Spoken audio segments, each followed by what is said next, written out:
Written by the legendary Agatha Christie, And Then There Were None is widely regarded as her most intricate and chilling masterpiece. The book explores guilt, justice, and human psychology, all wrapped in a suspense-filled plot that leaves readers guessing until the final breath. In this second episode, the guests begin to truly feel the pressure of their isolation. Suspicion sets in, alliances begin to form, and the eerie nursery rhyme becomes far more than a child's poem. It becomes a prophecy. As one death has already shaken the island, the group's unity begins to crumble, and paranoia starts to take control. Now, let's dive back into the mystery. The morning after Anthony Marston's sudden death was filled with an uneasy silence. The once luxurious breakfast, laid out on the sideboard, remained largely untouched.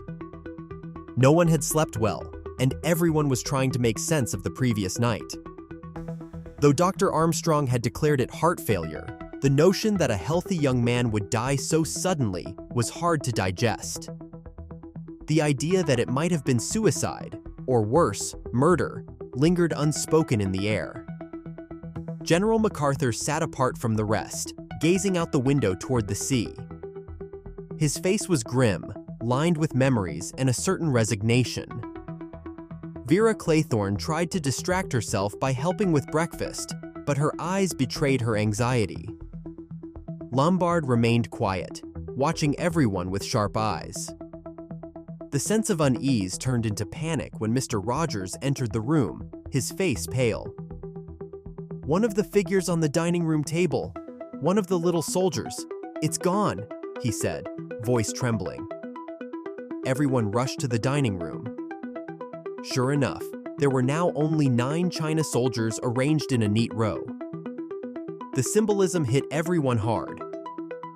The 10 soldiers had matched their number upon arrival, and now one had died, and one soldier had vanished.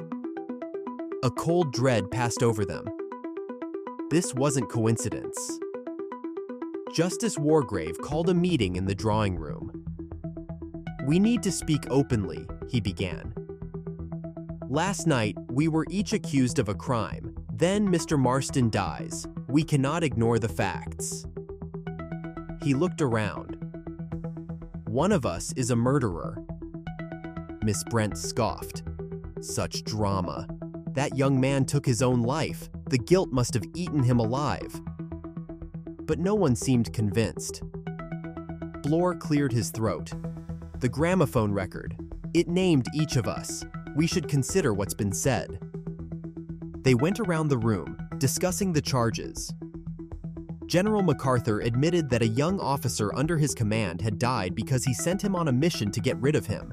He had discovered an affair between the officer and his wife. "I suppose it was murder in a sense," he said quietly. Dr. Armstrong, his face pale, revealed that the woman mentioned on the record had died during a surgery he had performed while drunk. "But it was so long ago," he muttered. Vera's hands trembled as she explained that Cyril, the boy she was supposed to care for, had drowned. "I tried to save him, but I couldn't swim fast enough," she said. Bloor, who had introduced himself as Davis from South Africa, finally confessed his real identity, a former police inspector. "I did my duty. Landor was guilty. He died in prison, yes, but justice was served," he insisted. Lombard, unusually honest, admitted that he had left a group of native men to die in Africa to save himself. "Self-preservation," he said coldly. Miss Brent remained tight-lipped. "My conscience is clear," she said. But her eyes revealed a flicker of something else. Pride, denial, guilt? Wargrave didn't speak of his own accusation yet, and Rogers avoided the question entirely. The mood was heavy, drenched in guilt and secrets. Suddenly, Mrs. Rogers collapsed. Dr. Armstrong rushed to her, felt for a pulse, and looked up. "She's dead," he whispered. Panic erupted. Another death, just one night after Marston. Another soldier figurine gone from the table. "This isn't a coincidence," Vera said, barely above a whisper. "It's happening, just like the rhyme." The group gathered once again, and now even Miss Brent looked nervous. General MacArthur, still by the window, murmured, "We're not going to leave this island. None of us." Bloor suggested searching the entire island. "We must know if someone else is here, someone hiding, watching us." Lombard agreed and volunteered to help. The search began. Every corner of the house was inspected. The cliffs were climbed, the beach combed, the storage huts opened. But there was no one else or repose. No boats.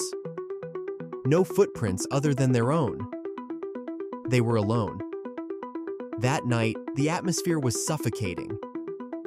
They locked their bedroom doors. No one trusted anyone.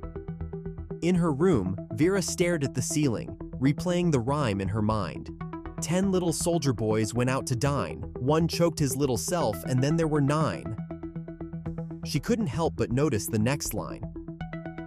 9 little soldier boys sat up very late, one overslept himself, and then there were 8. She shivered.